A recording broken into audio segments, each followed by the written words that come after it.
us. I mean, granted, like we're kind of hanging by a thread, but I think most small gyms are for the most part. I mean, it's going to be tough, but the big gyms are the ones that they're already filing for bankruptcy, and people have to go somewhere. You know, that whole model's done. It's done. So I caught you on Two Brain Radio with Sean. It was a couple of months ago. Yeah. Yeah. Did you follow up with? Did you ever go through the incubator? I never ended up doing it. I kept wanting to. I mean, I'm a big follower of Chris Cooper and everything that he does. And I mean, I read their emails every single day. And I mean, they put out so much good free stuff. Yeah. We haven't done it. I know that, so we have had at one point, we had 3 gyms that were kind of under the Inferno name. There were 2 now. And our second one, again, and they're all individually owned type of thing, same kind of thing as a CrossFit stuff, but he's going through, and I think it's at the tail end of his incubator right now. He really liked it. He got a lot out of it. I mean, I honestly think that I would have gotten a lot out of it too. It just, I just couldn't pony up the money right at the time to do it. But I mean, I'm a full believer in everything that he says and everything that he does. And I'm like, everything, I've done everything but gone through the incubator, you know what I mean? Like actually done it. So I've done all their like their 10-hour CEO stuff that they put out, and all the different programs like that they have to kind of lead you in the right direction and kind of do that. So I never did. What about you guys? Yeah, I started in July last year. Oh, okay. And got through the incubator. I'm in the growth phase now. Nice. And it's helped tremendously. Like just it was like we were growing, and it was like an awesome like up, like I paid off the business in a year, and I was working towards like debt free and everything. And then COVID hit, and it was like, okay, well, all the stuff we just implemented, good, but let's shift to what's going to work. It did help like with the transition, because it was like there's just so many unknowns, but having other gyms that were testing things and getting feedback really helped. I think that's huge. The fact that they have that is giant, because I mean, as a gym owner, as an entrepreneur, you kind of at times feel like you're kind of floating out here all by yourself. Yeah. And it really isn't. I mean, there's enough gyms out there now that I mean, I can't think of too many scenarios where someone already hasn't been through it. You know what I mean? Yeah. So it's not like, I mean, there's really no reason to have to try to reinvent the wheel or recreate exactly. the wheel or anything like that. That was the biggest thing, like transitioning to where we're at now, was like weighing the importance of things, and exactly that, like delegating and realizing that, I don't have to be the one that's like videos, for instance. You see a lot of gyms putting out all these videos, like movement videos and like workouts. I'm like, there's so much out there right now. I'm not even trying to compete with that. No. Well, I mean, it's good stuff. I mean, it brands your stuff, and you get to throw your cues and all that kind of stuff in it. So I mean, it's not that it's not bad. Right. I think it's great stuff to have, but I don't see that as a priority. No. I mean, like that's when like everything is clicking and everything is fine. You're like, man, you know what?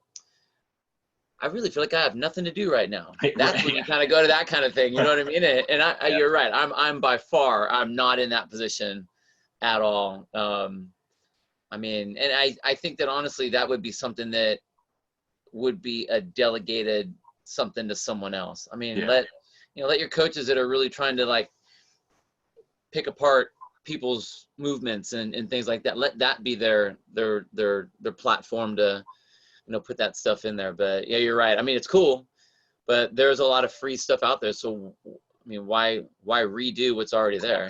Just let it be what it is. Yeah. As far as parks and everything, what's that look like? I know I saw a post of yours not too long ago about surfing, and that's like something very close to my heart as well.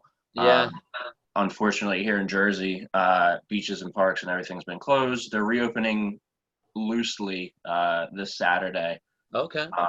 I'm not sure about beaches. I know there's certain ones that are letting people on, but I haven't even attempted to get down there and try to get in the water. But Yeah. what's that looking like for you? So, if you go to the bigger areas, like if you go to LA, you go to San Francisco, they've closed the beaches, they've closed the parks, things like that. Where we are, where the population isn't as dense, is that so we're right between, so just above like Santa Barbara. So you have LA here, you got San Francisco up top. We're right in the middle. Okay. They have said, at least to this point, that the parks are still open, but you have to that the social distancing is going to be a big deal, and that they say that they're watching it. I don't know how they're watching it at all. I don't know how you record that. The beaches are technically open. You're allowed to park for, I think they said you're allowed to park for a maximum of an hour in the parking lots. You're allowed to be in the water if you want to be in the water. You're allowed to walk your dog or, walk on the beach, which is fine, but they don't want people just congregating on the beach. But then again, it was super, super nice this last weekend, and it was super hot. And I went down to the beach, and the beach was packed, packed. And I didn't see people with masks on. I mean, there may be a couple, maybe. I saw the park rangers down there. I saw the cops running up and down. I saw the lifeguards on the beach, and I didn't see anybody being told to move away to do it. And that's what's so tough about this whole thing is, absolutely. Like, if you're gonna make the rules, then make the rules. Make them rules that you're gonna. It's kind of like a parent. Like if I'm going to discipline my kid, I'm not going to throw a warning out there and then they break it and then me not do anything. Like, what does that do other than make it so that they don't listen to me? So I think this is the same sort of thing. Everyone is clamoring and complaining about like the social distancing thing, yet the trails are packed, the beach is packed. It's like, are you guys the same ones that are complaining? Like, what the heck's going on right now? It's everywhere, man. It's the same story. It's weird because they're telling you to shelter in place, and then at least here you go out and it's like kind of normal outside. Just certain stores are closed, and I can't. Right. I'm trying to support small businesses, but the means is different, and Totally. it's everything's to go. But then you start splitting hairs, and it's like, okay, why are T-shirt stores and small businesses closed, but yet you can go to Walmart and Target and all these things and buy the same shit, you know what I mean? Yeah. So it's like, I get it, they don't want to open the floodgates of like that debate, so they're trying, but like. But the thing is that like that to me that's the elephant in the room. How do you not have that discussion? Yeah. I mean, if you have a business that is going to have 300 people in it, why would that be okay over a business that's probably going to have like 10 to 15 people in it? Right.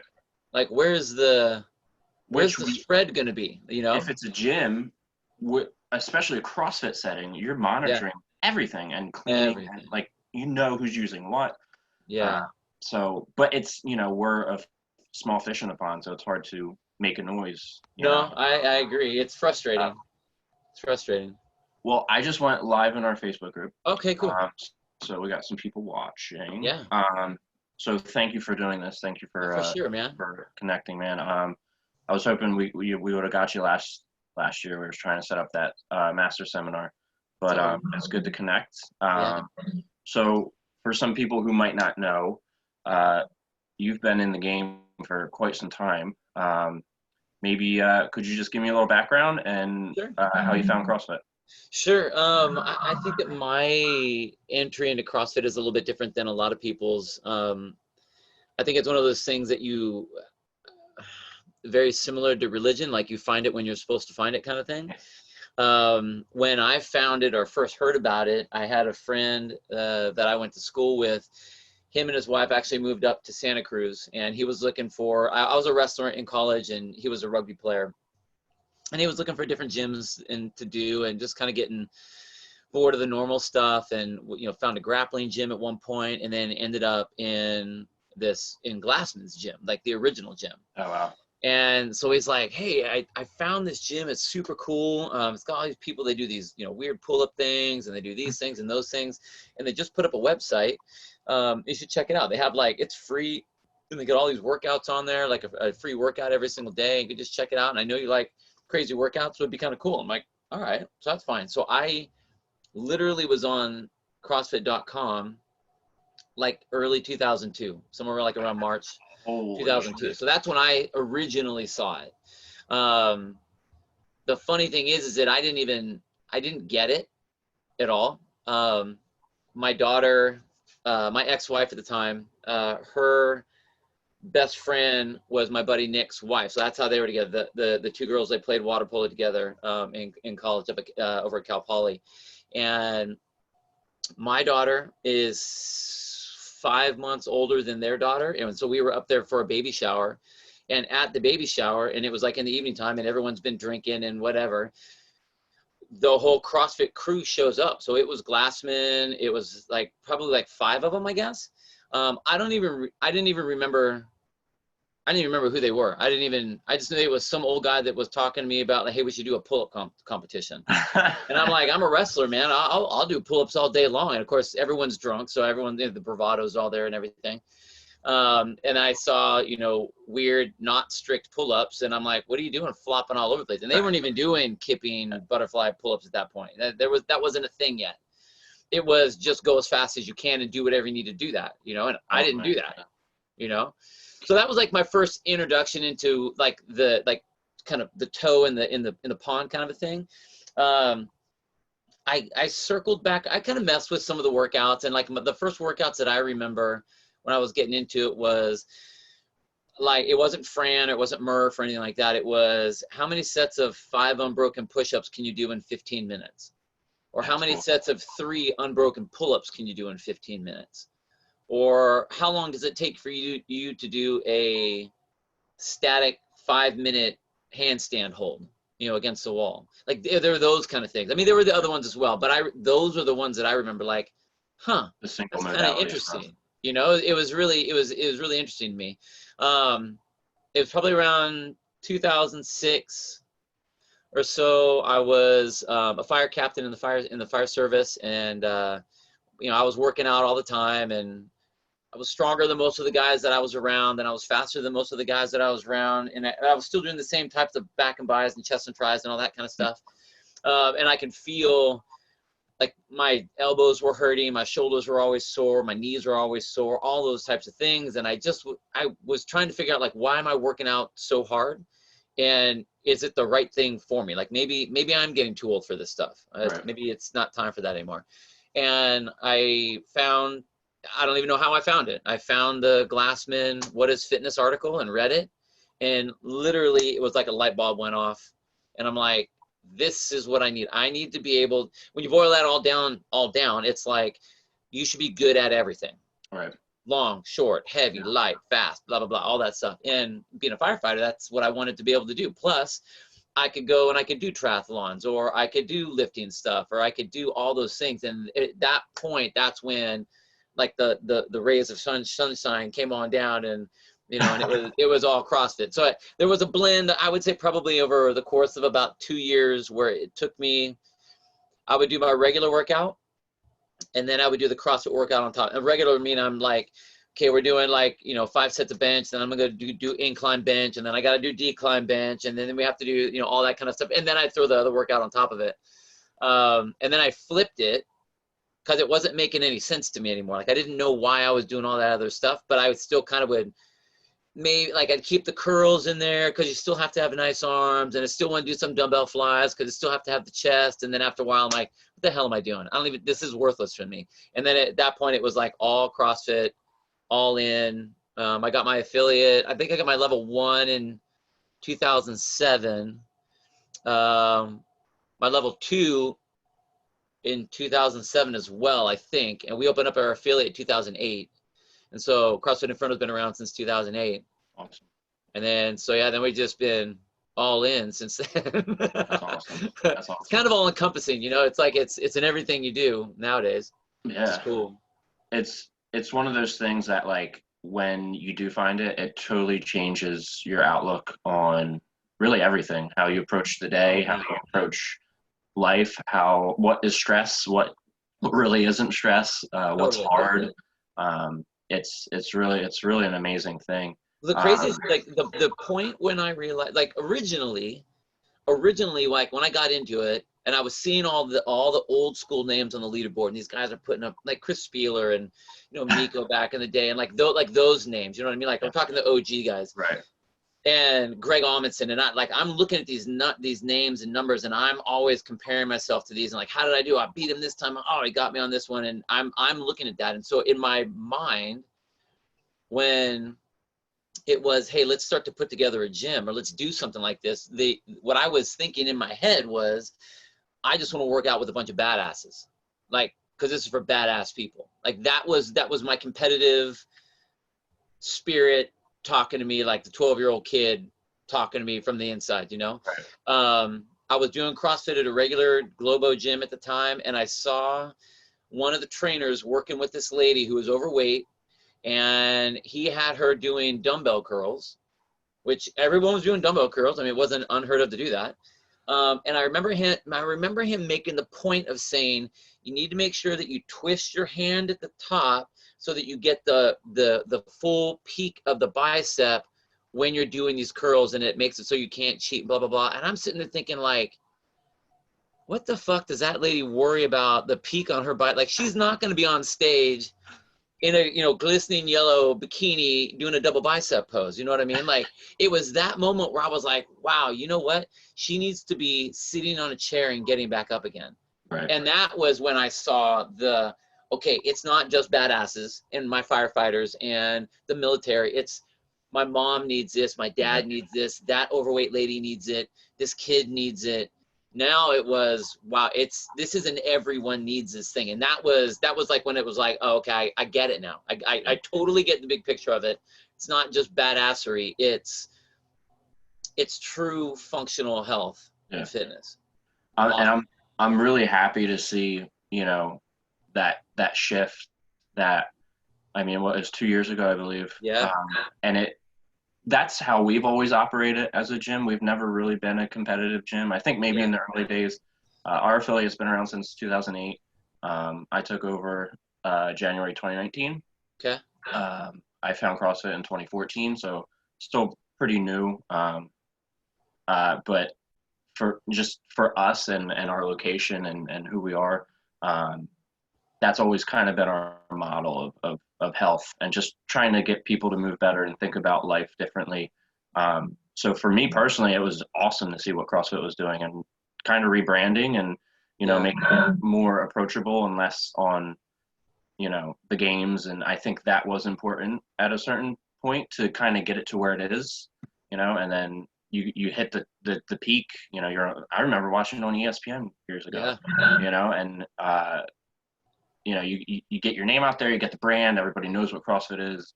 Now it's like, okay, what do we want to preach? Like, what do we want this to be?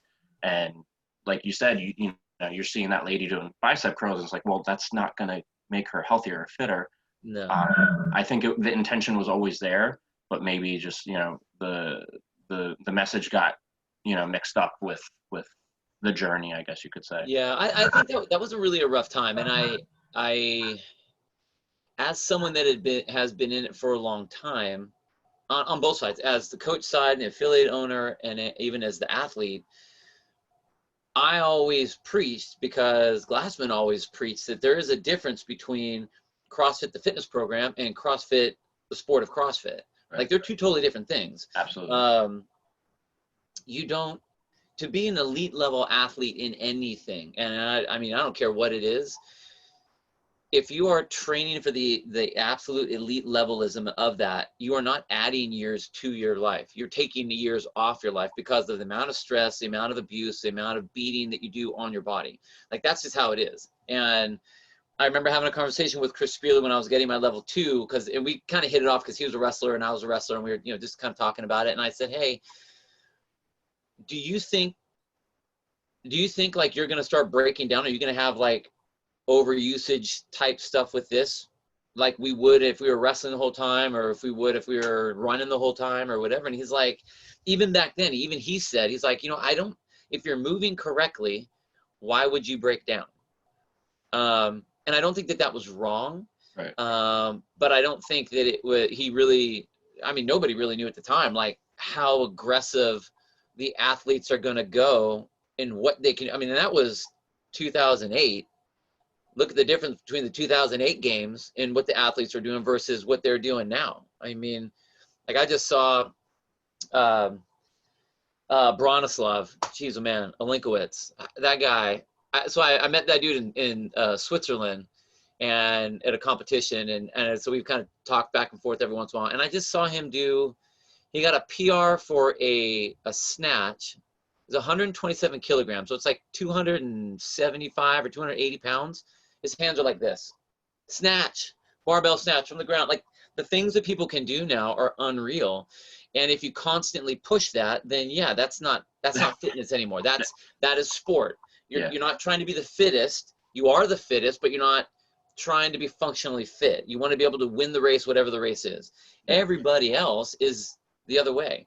And so I was really confused because we always taught that anyway. We always explained that, even when we would program and when we would train and when we would coach our classes, or we were coaching the athletes, or when we had teams that would go to the regionals, I'd be explaining to them, these guys are putting in a lot of extra time because they're trying to win a competition.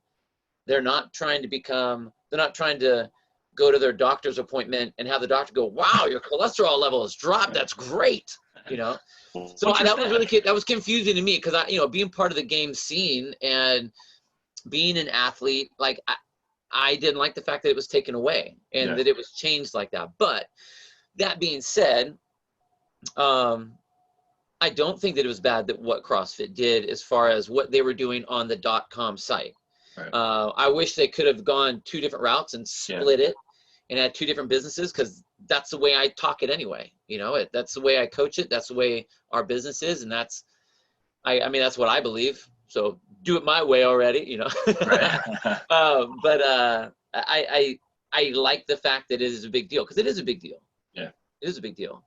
I do personally, the platform now, it's interesting, but just there's something about regionals, man. There's something about regionals. And since we're on the topic, people might not know. I mean, our gym, I have some people that have been around for 6, 7 plus 10 years, but just a crazy stat on your end, since 2014, you've been first place in the open in your age group worldwide. That's fucking incredible. 2014. What the fuck? I think, and that was when they had that age division. Because a lot of them, like I didn't compete in, like I was that age, but I didn't even, like I turned down the games a bunch of times because I was like, I'm trying to get in the open here. I'm trying to make it in the open. Like 2012 was my best year. I mean, that was on the open scene. That was my best year. And I missed going to the games by 2 spots. Wow. But yeah, I mean, that's what I mean. Like the competition side is important to me. That's what got me into CrossFit. It made me feel like I was at wrestling practice again. And I love that. I love that. So how's the journey been, and how has your fitness evolved? Well, I do a master's seminar, and one of the questions that I get asked a lot in that is, what age does it all turn around where you're never going to get a PR again, where you're never going to get this again, and you just have to kind of go, well, that's it, and kind of hang it up. And I think that that's different for everyone. I think that what I've learned is that there is a mindset that goes along with your age. One of the biggest issues with masters athletes, or people that start as a masters athlete, is they were probably once an athlete, like back when they were 18, 19, 20. And then they had a hiatus of like 10, 15 years, came back to the gym. I mean, that athlete's still in there, I mean? So like they move well, or they're strong, or they have that, they can kind of grit through some pain stuff. They realize that they're actually kind of good at this. And then the second they make that switch to, I want to compete, now they're the 40-year-old or 42-year-old with the 20-year-old brain. And that's where they get messed up. Yeah. So I think that's a tough place when you're new. As you're getting older, someone like me, where like I haven't really stopped. I mean, I've always been doing something from when I was young all the way through. And I will say that it is difficult to accept that you aren't where you were. But I think that it's important not to give into it. I mean, I think you should always have that drive, because that drive is, I think that drive is the fountain of youth. That's what keeps you young. Yeah. But you have to not be so serious on yourself, because in reality, like, what's the priority? When I was younger, the priority was, I want to win this competition. I don't even care what the competition is. Like, I'm putting everything into this. I'm going to school and I'm working. Yeah, but that's just so that I can go to this competition and win this competition. Now, when you're older, I mean, you got your bills, you got your career, you got your, your relationships, you got your kids, you got your, all these other things. And you still can have, I mean, I had all that when I was competing in CrossFit. My first year, I think the first televised regional was the 2010 SoCal regional. And I just turned 40 on that one. So like, I didn't really, like, I had all that stuff. I was already right in the middle of being an older guy with all of those types of things, So I had fun when I was doing it, but I knew that the second I was done doing that, like, okay, now I'm doing my work. Now I'm doing this. So you really start to learn how to prioritize what the stuff is and what's really important. Like, when it all boils down, what's really important.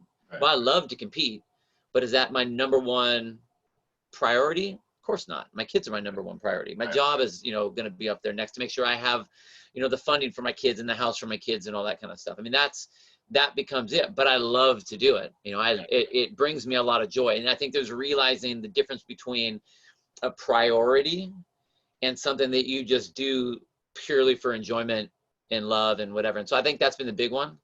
And then the other one is like, I mean, especially when you're getting older, what masters athletes don't like to hear is you need to take rest days. And a rest day is not a 10K run or a 6,000 meter swim or a half marathon on the rower or anything like that. It's like, you need to rest. If you push hard, take a day or 2 days during that week or whatever you need, so that you can come back and hit it hard. Because it really is quality of your workouts over quantity of your workouts. And I mean, that just gets bolder and bolder and bolder and bolder the older I get. And that's what it comes down to, I think. Yeah. So during this time now, during quarantine, realize we'll go with the acceptance piece, right? So we have to accept that it's tough, but this is the current reality. Yep. And things are different, priorities shift. How's that affecting, your day-to-day, your workouts? What are you doing to stay motivated? What are you accepting as your 10? So I think it's important for me. I mean, I own the gym. So it's important for me to do the workouts that I'm programming for my people to do. And I need them to see me doing it. So if I am not coaching the class, then a lot of times I'll Zoom, like we do all of our classes on Zoom. So we have like 5 Zoom classes a day, Monday through Friday, and then 2 on the weekends. And I'll be sure to do those. My name is on the board just like everybody else. I'll post videos up on my Instagram or on the website or the gym's Instagram or whatever, because I need to show everyone, like, hey, we are all in this together. Yep. And I know, like, I believe in our programming so much that I'm doing this too. Like, I'm in the gym. I haven't touched a barbell since we closed the gym down. Yeah. I could, but I'm not going to, because I think that for me, I want my people to see that, like, dang, he goes to the gym and he's not touching the barbell. Okay, so he's right in there with us. Like, I want people to see that. I think that's important. I make sure that the workouts that we do are not just boot campy, bounce around, but at least you're doing something, at least you're sweating. And I was like, no, there is an intent and a purpose on every single one. I will admit that it gets a little tough at times to be super creative. And the way we did is, so we for all of our paying members, we loaned equipment out, but everyone got the same thing. So we loaned out one light, heavy, or one light dumbbell or kettlebell and one heavy dumbbell or kettlebell. They get an ab mat and they get a jump rope. So everybody got at least that. So now I know that we have a light object that they could use. They have a heavy object that they can use. We can use both objects. And then we can use the body weight stuff on top of that. So it's been, I've heard from our people that like, man, I'm sore and I've never been sore like this before. And, that one was super hard. And this was, my legs are burning from this. And I totally felt it on that.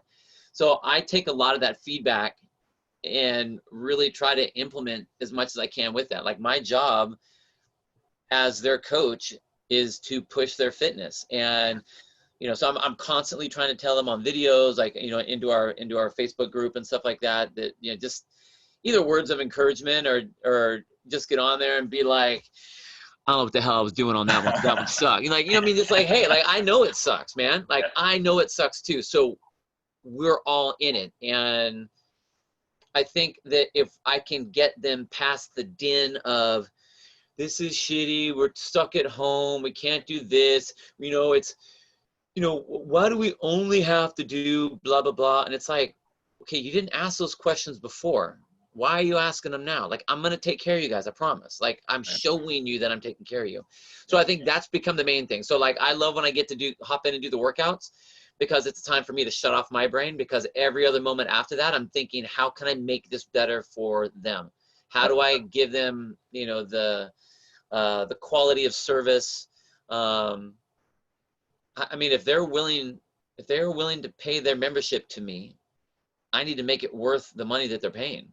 Yeah. And I think that's important. So I'm working for them as much as I can. Yeah. And so. I think too, that mentality is important, and that's what drives success. But I've realized too that it's okay for us to take a moment and say, hey, we're doing good. No, totally, absolutely. Because I get wrapped up in the same, like, what can I do better? How can I make this better? And then, a month goes by and I'm like, wait, what am I doing for myself? Yeah. Like, I need to take a minute so I can still lead, and be sharp and not forget about everything else in the family and what brings me joy. I'll be the first to admit, I'm really bad at that. I'm really bad at that. I go through these waves. Like I'm waiting for it to get a little warmer out here, because I want to start up our Inferno Surf Club again, so that we'll take a Sunday and we just go out. Whether it's good or whether it's bad, it doesn't really matter. We just go out in the water and just kind of paddle around, because that's something that was a big deal to me. You know what I mean? Yeah. And I don't know if we're going to be able to do that. Who knows if they're going to allow that, but if they do allow it, even if they say you have an hour, that's going to be an important hour, to do something like that. But I think it's also good. It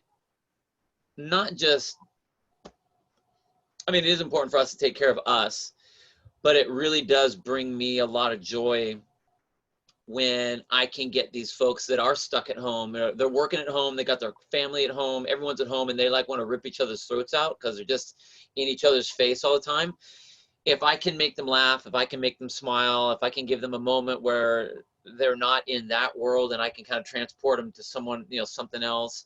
We've been doing a ton of stuff on the Zoom. We do cooking. One of our members is a chef, and he's actually a professor or a teacher at one of the schools out here. And so on Mondays, he does like a whole cooking class on Zoom. Oh. And it's rest. So we all are, and we're all doing our steaks, and we're all looking to make sure that they're all right, or French omelets, or, or whatever.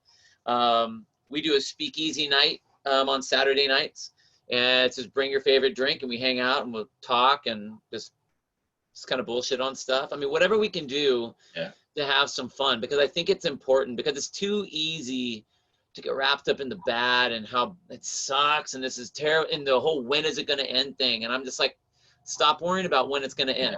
The more you think about when it's going to end, the longer it's going to take. The more you're like, this is cool right now. Like I'm digging it right now. I'm fine right now. I can handle this right now. Then you can go on a long time like that. Oh yeah. You got to So, have the 30, 60, and 90-day plan. You have oh to, man, totally. because it's so different state by state and case by case. Yeah. And in New Jersey, we are getting slammed. So I'm just taking it as it is, and I'm not comparing to anything. I'm not looking at other gyms in the area, other state. It's just, this is CrossFit off the grid. This is what we're doing. Yeah. And not letting those negative thoughts creep in. Well, and it's hard because like we heard originally that when our governor started talking about it, he was like, May 1, Yeah. we're going to start. Actually, I think the president was doing that too. May 1, we're going to start doing the phase 1 stuff. And we were on that list for phase 1. And so instantly I was getting messages from people, from our members, like, oh man, in 2 weeks, we're going to be able to be back in the gym. And I'm like, okay, that sounds great. But, is it actually hope for the best, prepare for the worst kind of thing. Like I go, and I put a message out right away to everyone. I just told them, I said, hey, if it happens, cool. It'll be an easy transition, but I'm not planning on it happening. And while that's happening, even if it does happen, here are the things that we're going to be looking at. So I'm kind of prepping them into, we're probably only going to be able to have a certain number of people in the gym, and there's going to be probably not as many classes during the day, and the cleaning is going to be totally different. And I actually started on my videos, I started wearing a mask on all the workout videos that I'm doing, because if we have to, I don't want that to be one of those things where it's like, what do you mean we have to wear a mask? And it's like, this is what we have to do, because there are going to be people that are going to be fired up to be there, and there are going to be people that are like, man, no way. It's still, it's a hazmat zone, Yeah. So there's a lot of things that as, us as owners, that we have to really be able to contend with, even whether it's in our belief system or not, or we believe exactly what's happening or not. It's like, here's the situation, and we got to try to make it as best we can for everybody, for all of our members.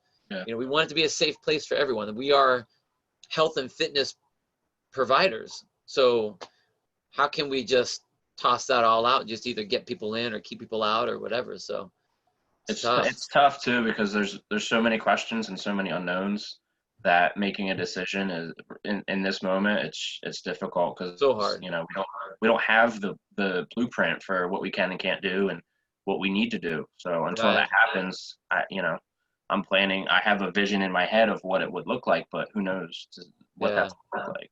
And I think that, like, with you, especially going through the two brain stuff, and I mean, I see all the emails that Chris puts out. It's like, if you have a plan, then it really doesn't matter what happens. Yeah. Like if it happens next week, you're good. If it happens 3 months from now, okay, you're still going to be good, because you'll have a plan of what you're going to be able to do, and what changes you need to make, and all that type of stuff. So I think that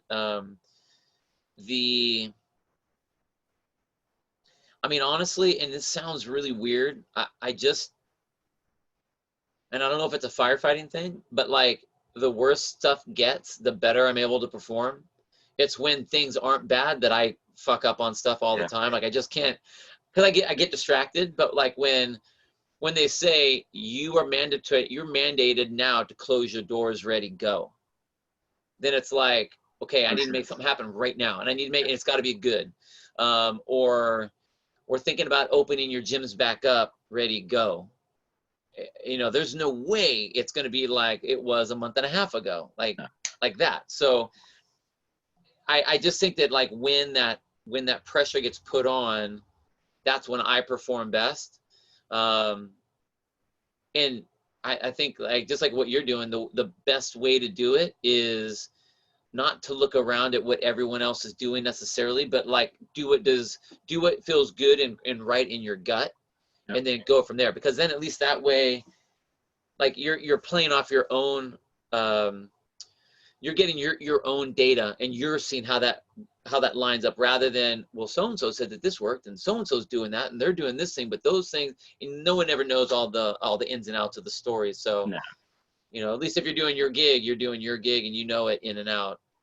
So people pick up on it too. If you're like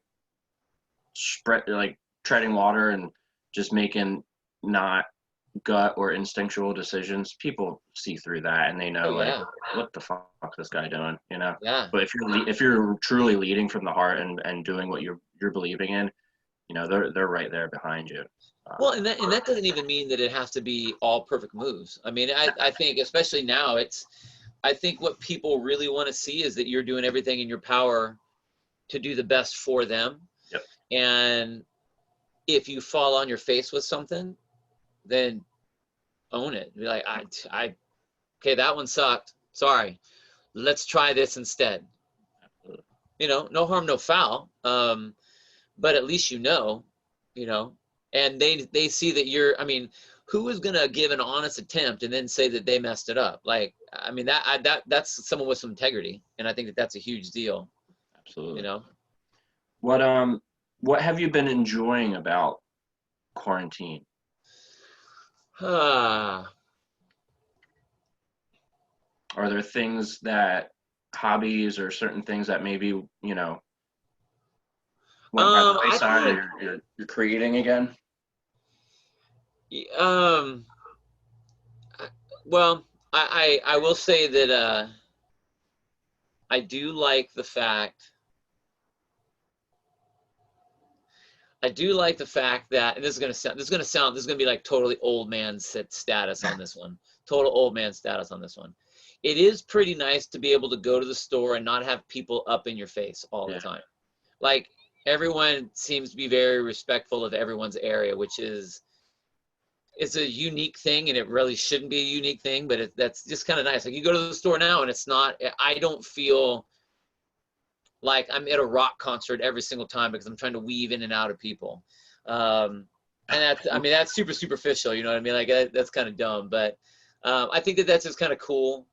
The main thing I think for me though is I am getting very in touch with my gym and with my members, and because it's forcing me to have to take another look at everybody, and I'm checking up on them. Not that I shouldn't have been doing this before, but when the pressure isn't on, there's like, you don't, if you miss a day, it's like, nah, they're fine. You know, I saw everyone in the gym, they're fine. But now it's like, hey, I didn't see you, or hey, you look different when I was watching you on camera. You all right? Everything cool? You know, where you actually, like, those relationships that you are having with people, I think are that I'm having with a lot of our members are, and I mean, and I've known these people for, like, you know, years and years, but it's deepening. Yeah. And I think that that's really cool. You know, I think that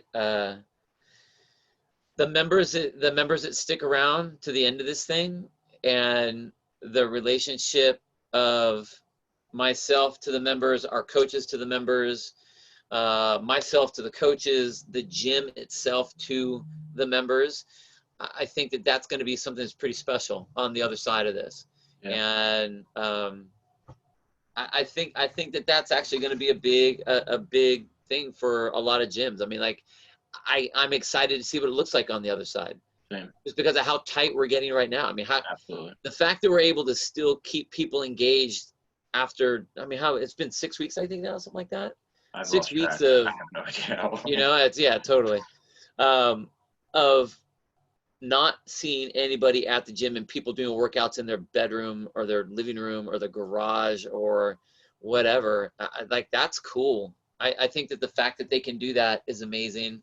I really like the fact that it's pushing me to do more of that stuff and making me a better gym owner, honestly. Yeah. I mean, it really is. Yeah. And I really like that. I really like that.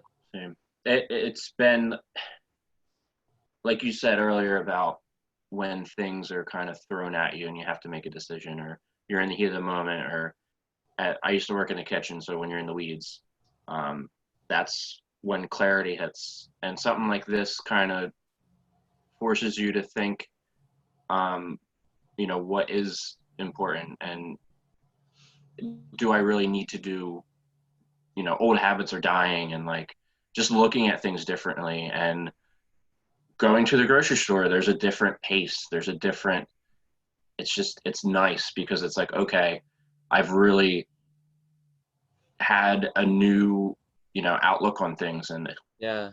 reflect differently, and build relationships and connect with people. Whereas, you know, when life was normal and we're going 100 miles an hour, you know, you're missing those things and you're not seeing, you know, what's really important. And so there is definitely a lot of goods to come out, a lot of positives to come out of it. I really think that there is. I really think there is. I mean, one of the other things for me is just the idea of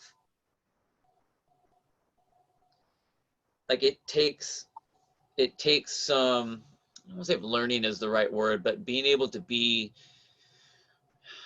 grateful and thankful when things are not normal, you know, and that it's forcing me to be in a better state of mind regularly. I mean, like I have my youngest daughter is she's gonna be 5 this month, so she's 4.5. She lives with her mom. They live with her parents.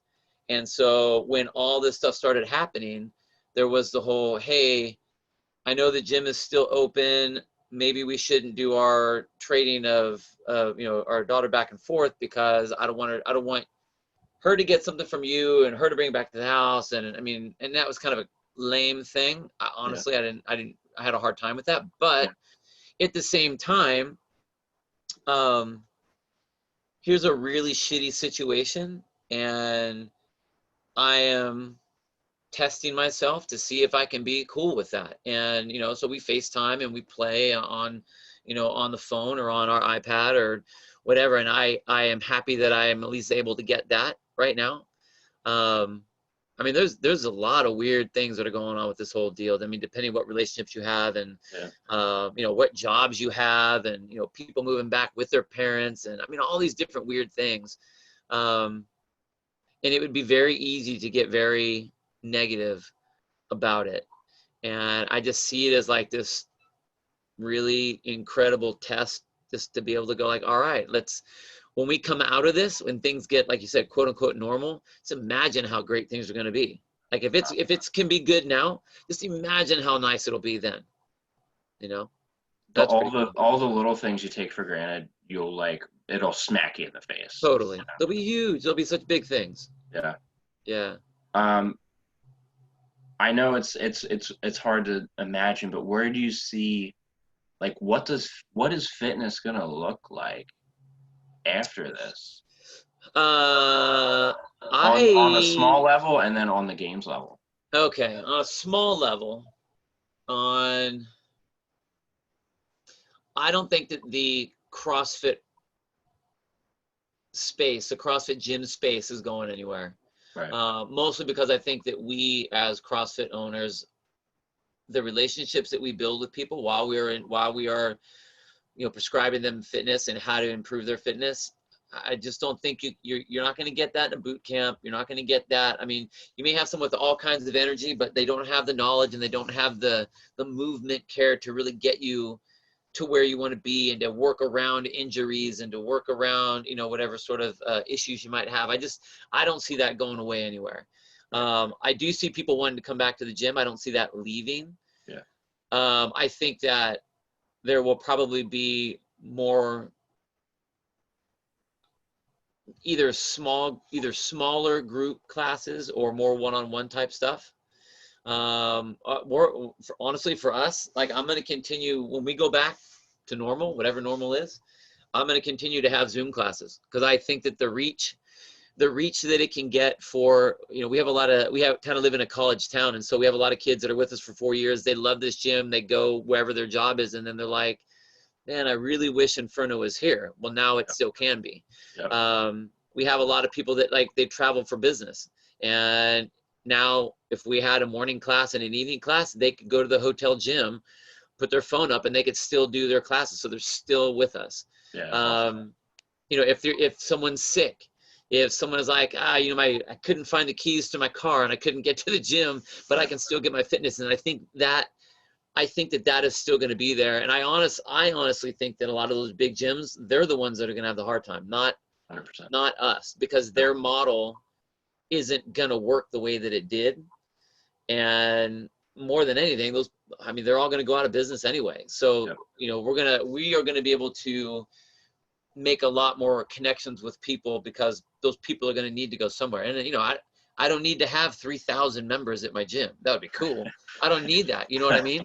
Right. So Yeah. of all the big gyms that are closing, I mean, that's, figure 3,000 people a gym. I mean, and that's like just a very well-rounded, probably even on the low end, number of enrollments of members at those big gyms. I mean, those people got to go somewhere. Exactly.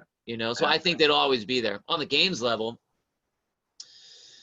I don't think it's going to affect the high-end athletes. I think that it will be rough for any of the athletes that are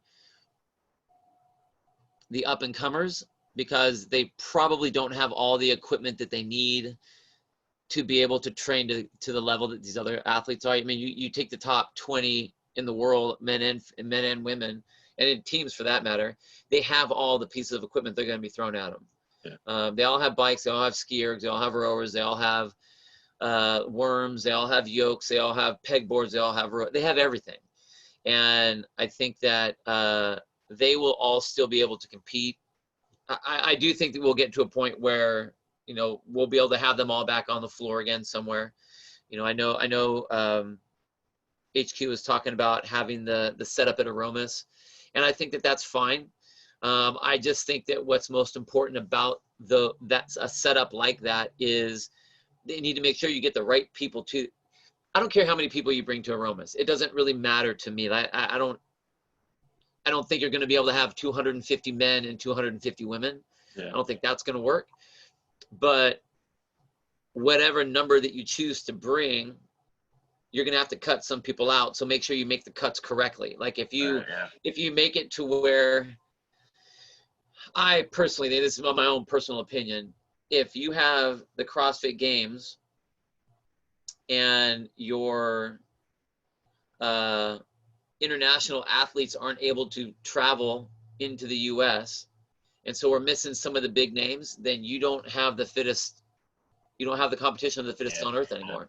Not at all. And I don't think that, if they decide to pull it, no one's going to fault CrossFit for saying like, you guys are lame. See, CrossFit's over now because they didn't have it this year. It'll be back next year, man. Like they pushed the Olympics a year. I know.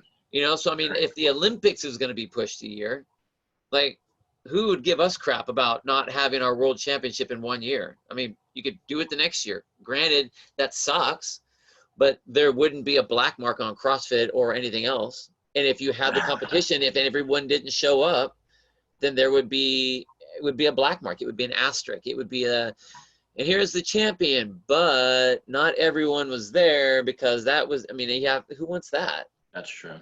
So because it's not an even playing field. Yeah.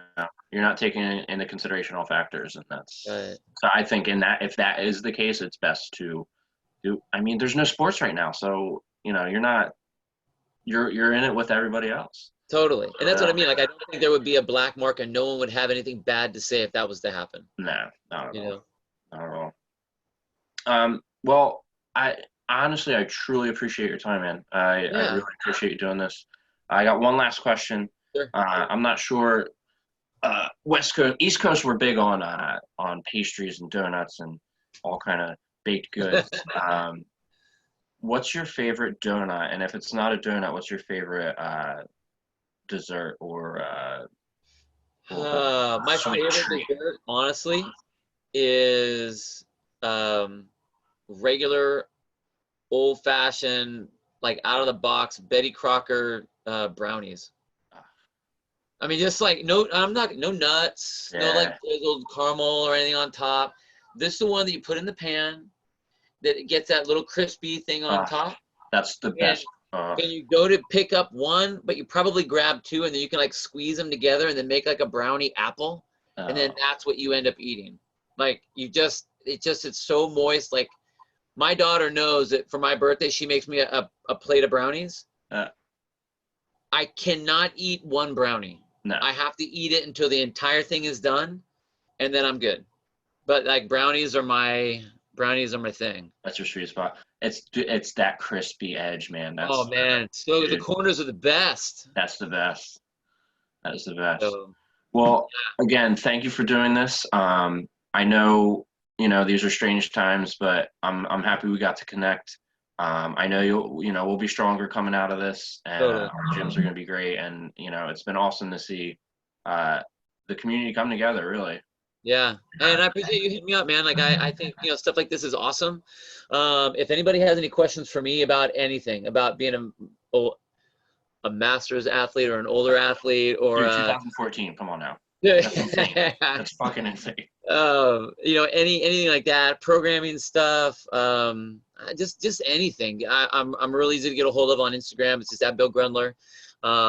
If you are bored for some podcast stuff, myself and Chase Ingram are doing we have a podcast now that is called Get With The Programming, and it analyzes programming for different events, the CrossFit Games, different styles of programming, whatever. And we're right in the middle right now of going over the programming for each of the CrossFit Games. So we just finished 2009 with Tanya Wagner. That's up, and you can get them all on like YouTube and iTunes and Spotify and all that stuff. But we'll be hitting up. I think we're going to be recording 2010 either tomorrow or the next day. So keep your eyes open for that. It's get with _ the programming. Yeah. Awesome. Yeah. Hey, man. Well, stay safe, stay healthy, and hopefully you get some waves soon. Cool. Right on, guys. All right, brother. Thank you. Very much. Good to see you, Nick. Nice to See you, meet you. bud. Thanks, man.